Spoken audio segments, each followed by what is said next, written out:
जो चाहोगे वही मिलेगा। अपने मन में जिस चीज का विचार करना प्रारंभ करोगे वो चीज तुम्हें मिलने लगेगी। एक दिन गौतम बुद्ध से एक शिष्य ने पूछा, है महात्मा, क्या ऐसा संभव है जो मैं मेरे मन में सोचूं वो सारी चीजें अपने आप मुझे मिलना शुरू हो? बुद्ध उस शिष्य से बोले, ऐसा संभव तो है, लेकिन क्या इसके लिए तुम ये दो चीजें कर पाओगे? शिष्य बुद्ध से बोला, क्या सच में ऐसा संभव होता है?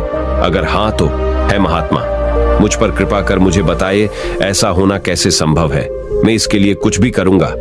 बुद्ध उस शिष्य से बोले, तो सुनो, तुम अपने मन में जो चाहो वो तुम्हें मिलने लग जाए। इसका पहला उपाय यह है कि तुम्हें अपने मन को अपने नियंत्रण में लाना सीखना होगा। जब तुम्हारा मन पूरी तरह से तुम्हारे काबू में आएगा तब उस दिन तुम्हें अपनी मनचाही चीजें मिलना शुरू होंगी। शिष्य बुद्ध से बोला, लेकिन गुरुजी, मन को वश में कैसे लाया जाता है और इस समस्या का दूसरा उपाय क्या है?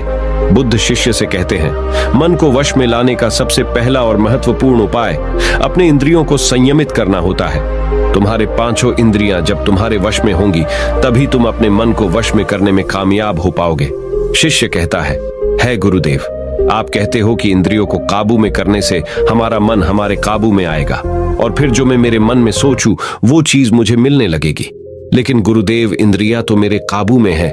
मैं जैसे चाहूं वैसे अपने हाथों को, आंखों को या फिर पैरों को हिला सकता हूं। फिर मुझे जो चाहे वो चीजें क्यों नहीं मिल पाती?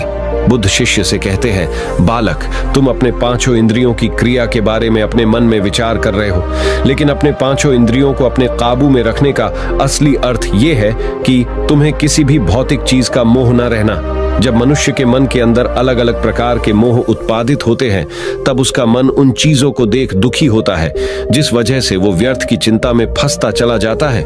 वही जिस इंसान का मन अपने काबू में होता है, ऐसा व्यक्ति किसी भी प्रकार के मन के छलावे में न फंसकर अपने लक्ष्य की ओर अग्रसर होता है और वही व्यक्ति जीवन में आगे जाकर अपने लक्ष्य को पूरा कर जीवन में सफल बन पाता है। शिष्य कहता है महात्मा, मन को वश में करने का सही उपाय क्या है? किस प्रकार मैं अपने मन को अपने वश में ला सकूंगा? और गुरुदेव, दूसरा उपाय क्या है जिससे मैं अपनी मनचाही चीजों को पा सकता हूँ?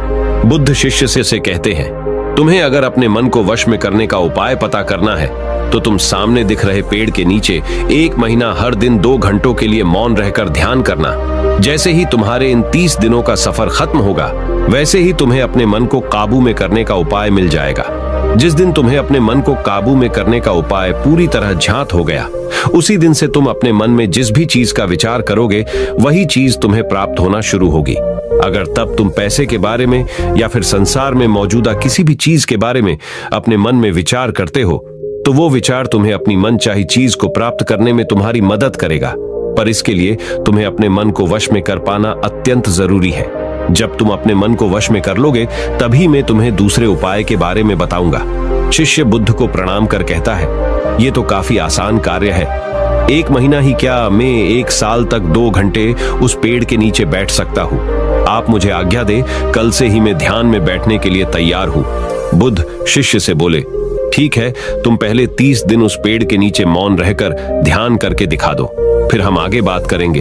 उस शिष्य को लगता है, गुरुदेव ने तो मुझे बहुत ही आसान कार्य सौंपा है, इसे मैं आसानता पूर्वक कर सकता हूँ, इसमें कौन सी बड़ी बात है? 1 महीना पेड़ के नीचे ध्यान ही तो लगाना है, इसे मैं आसानी से कर सकता हूँ। शिष्य दूसरे दिन गौतम बुद्ध को प्रणाम कर उस पेड़ के नीचे मौन रूप से बैठ गया।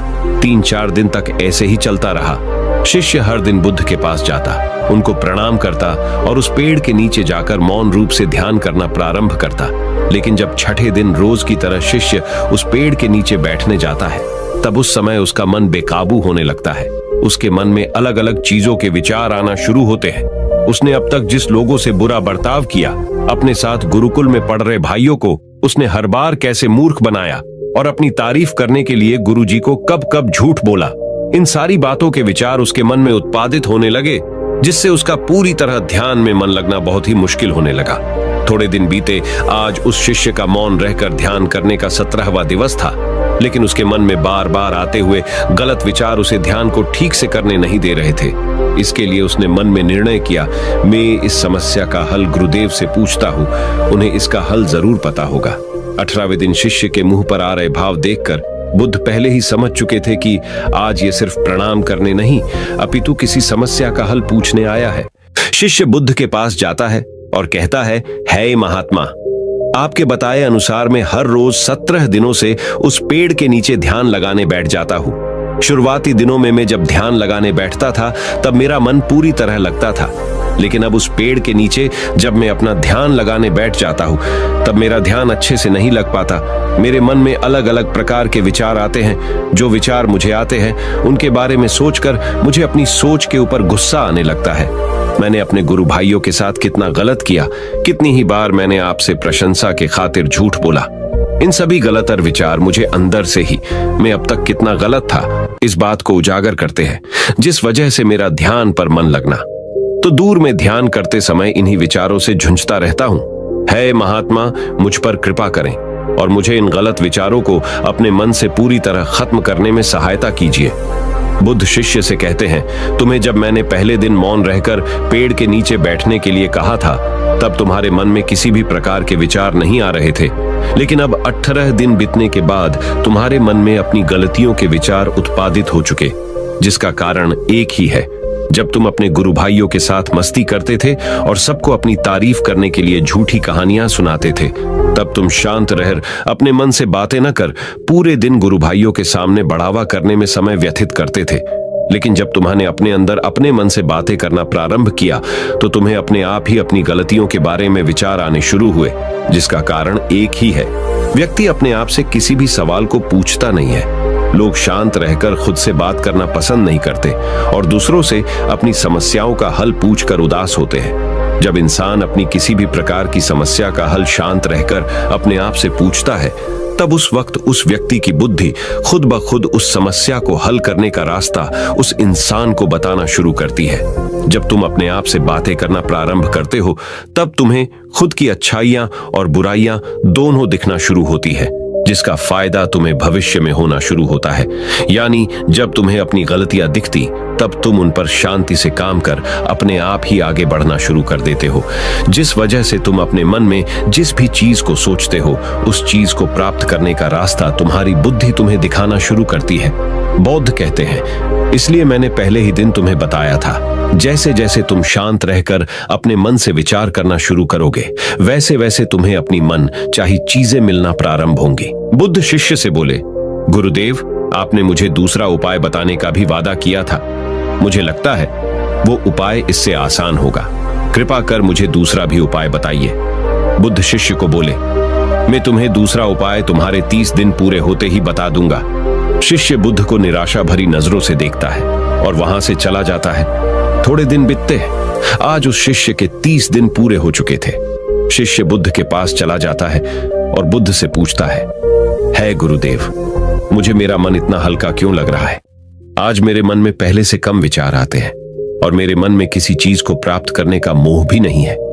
लेकिन गुरुदेव, दूसरा उपाय क्या था जिसे आपने उस दिन नहीं बताया?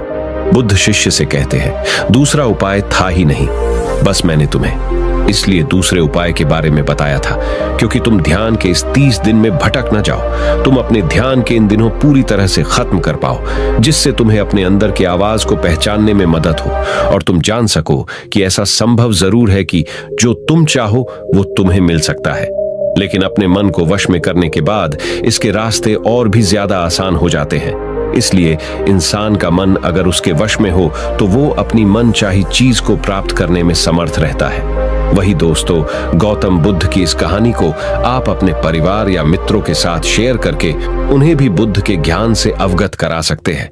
अगर आपको अपने मन, बुद्धि या शरीर से संबंधित और गौतम बुद्ध के विचारों से संबंधित नई नई जानकारियां जानने में आपको इंटरेस्ट है तो इस चैनल के मेंबर्स को तुरंत ये जानकारियां मिलती है। अगर आप भी अपने शरीर, बुद्धि और मन से रिलेटेड जानकारी जानना चाहते हैं तो आप इस चैनल के मेंबर बन सकते हैं। नमो बुद्धाय।